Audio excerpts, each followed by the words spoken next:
Birthday ಅಂತ ಬಂದಾಗ 1949, ಆದ್ರೆ ಸೆಪ್ಟೆಂಬರ್ 29 ಬರ್ತ್ಡೇ ಆಚರಿಸ್ಕೋತೀರಿ.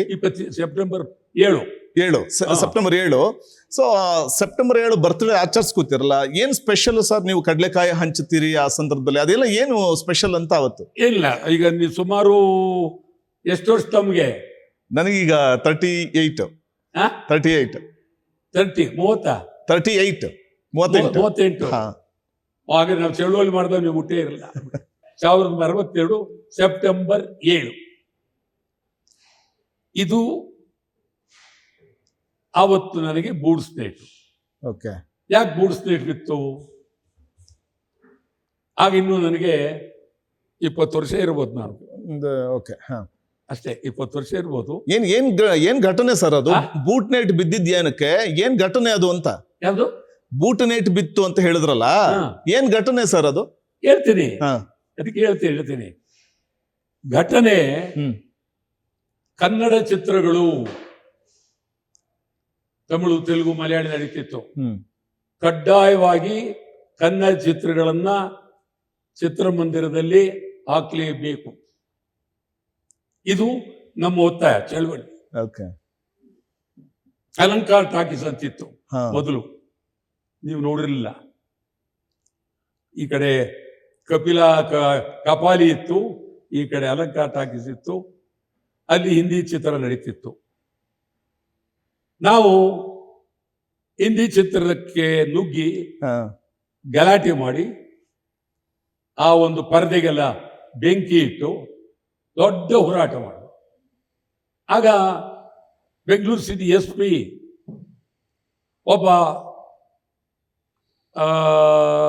ಬೆಳಗಾವಿಲಿದ್ದ, ಅವರು ಇಲ್ಲಿ ಬೆಂಗಳೂರಲ್ಲಿದ್ದರು. ಆಗ ಈ ರಾಜ್ಯದ ಮುಖ್ಯಮಂತ್ರಿ ನಿಜಲಿಂಗಪ್ಪನವರು 67 ಸೆಪ್ಟೆಂಬರ್ 7 ಗಲಾಟೆ ಅಂದರೆ ಕೆಂಪೇಗೌಡ ರೋಡ್ನಲ್ಲಿ ಅಗಾಧವಾಗಿ ಗಲಾಟೆ ಆಗೋಯ್ತು. ಇನ್ನು ಆ ಚಳುವಳಿ ಮುಂದೆ ನಾವು ನೋಡೋಕ್ಕಾಗಿಲ್ಲ ಬಿಡಿ. ಸಾವಿರಾರು ಜನ ಒಳಗೆ ಬೆಂಕಿ, ಸಾವಿರಾರು ಜನ. ಚಳುವಳಿ ಬರ್ತಾ ಇದ್ದೀವಿ, ಒಂದ್ ಕಡೆ ಕೂತಿದ್ದೀವಿ. ಇಮ್ಮಿಡಿಯೇಟ್ ಆಗಿ ವಾಟಾಳ್ ನಾಗರಾಜ್ ಅವ್ರ ಜೊತೆಲಿದ್ದಂಥ ರಾಮಸ್ವಾಮಿ ಎಲ್ಲರನ್ನು ಅರೆಸ್ಟ್ ಮಾಡಬೇಕು ಅಂತ ಆಯ್ತು. ಹೋದವು ನಾವು. ನಿಮ್ಗೆ ಹೇಳಿದರೆ ಉಪ್ಪಾರಪೇಟೆ ಪೊಲೀಸ್ ಸ್ಟೇಷನ್ ಈ ಕಡೆ, ಆ ಕಡೆ ಈಗ ಸದ್ಯ ACP, ಮೊದಲು ಪೊಲೀಸ್ ಸ್ಟೇಷನ್ ಇತ್ತು. ಬೆಳೆಪೇಟೆಗೆ ಹೋಗೋ ರಾಜ ಕಾರ್ನರ್, ಮೆಜೆಸ್ಟಿಕ್ ಇತ್ತು, ಥಿಯೇಟರು, ಅಲ್ಲಿ ಕಾರ್ನರ್. ಲೂಯಿಸ್ ಅಂತ SP ನಮ್ಮ ನೋಡಿದ ತಕ್ಷಣ ಏನ್ ಸಿಕ್ಕಬಡ ಕೆಟ್ಟ ಹಿಡ್ದ ಬೈದು ಬೂಟ್ಸಕ್ ಹೊಡೆದೇ ಬಿಟ್ಟ. ನಾನು ಹೇಳಿದ್ ನೋಡ್ರಿ, ನೀವು ಪೊಲೀಸ್ ಡ್ರೆಸ್ನಲ್ಲಿದ್ದೀರಿ, ಬಹಳ ಗೌರವದಿಂದ ಹೇಳ್ತಾ ಇದ್ದೀನಿ. ನಿಮಗೆ ನಾನು ಬೂಟ್ಸ್ ಡೇಟ್ ಹೊಡಿಬೋದು, ಪೊಲೀಸ್ ಡ್ರೆಸ್ಲಿದ್ದೀರಿ ಆಯ್ತಾ. ಬೂಟ್ಸ್ ಏಟ್ ಅಲ್ಲ, ಬಂದೂಕ್ ಡೇಟ್ ಕೊಟ್ಟರುವೆ ನನ್ನ ಹೃದಯ ಕನ್ನಡ. ಅದರ ಬಗ್ಗೆ ನೀವು ಚಕಾರ ಎತ್ತಬೇಕಾಗಿಲ್ಲ. ಇವೆಲ್ಲ ಸರಿ ಇಲ್ಲ, ಅತ್ಯಂತ ಅನಾಗರಿಕವಾದಂಥ ಸಿಕ್ಕಾಪಟ್ಟೆ ನಾವೆಲ್ಲ ಬೈತೀವಿ. ಅದಾದ್ಮೇಲೆ ಬೆಳಿಗ್ಗೆ ಅಸೆಂಬ್ಲಿನಲ್ಲಿ ಚರ್ಚೆನೇ ಆಗುತ್ತೆ. ಸ್ಟೇಟ್ ಅಸೆಂಬ್ಲಿ, ನಿಜಲಿಂಗಪ್ಪನವರು, ಮುಖ್ಯಮಂತ್ರಿ ಗೋಪಾಲ್ ಗೌಡರು ಎಲ್ಲ ಇರ್ತಾರೆ. ಶಾಂತವೇರಿ ಗೋಪಾಲ್ ಗೌಡ ಅಂತೇಳಿ ಬಹಳ ಅದ್ಭುತವಾದಂಥ ವೆಟರನ್ ಕನ್ನಡ ಅವರೆಲ್ಲ ಇರ್ತಾರೆ. ಅಸೆಂಬ್ಲಿಲಿ ತೀವ್ರವಾದ ಚರ್ಚೆ ನಡೀತದೆ.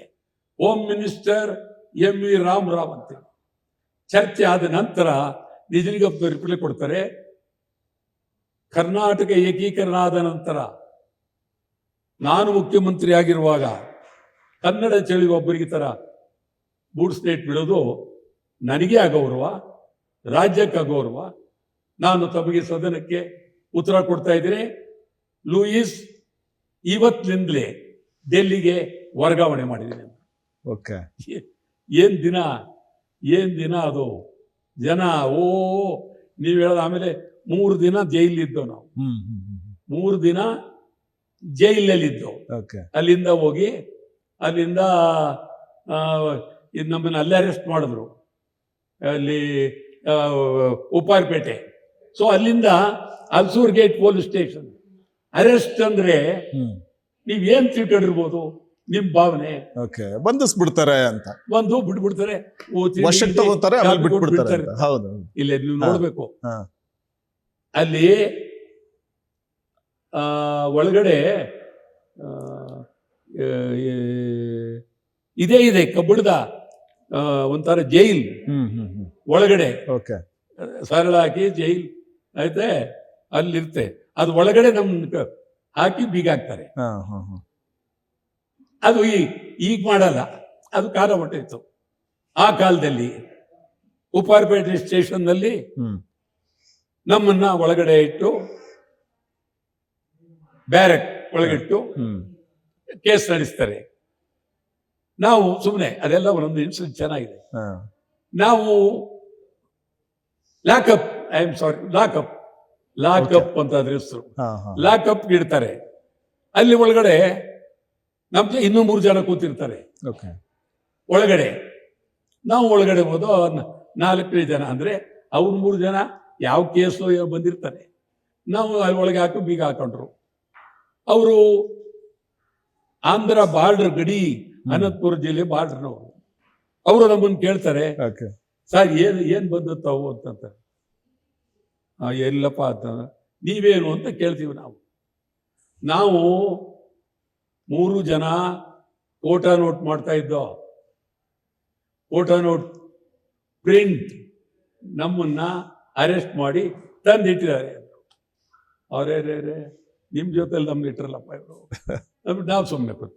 ಆಮೇಲೆ ಅವರು ನಮ್ಮನ್ನು ಕೇಳಿದ್ರು, ಸರ್ ತಾವೇನಂದ್ರ, ನಾವು ಕೋಟಾ ನೋಟೆ ಪೂರ ಮುದ್ರ ಮಾಡ್ತಾ ಇದ್ದೋ, ತಂದು ಹಾಕಿದ್ರೆ ನಿಮ್ ಜೊತೆಲಿ.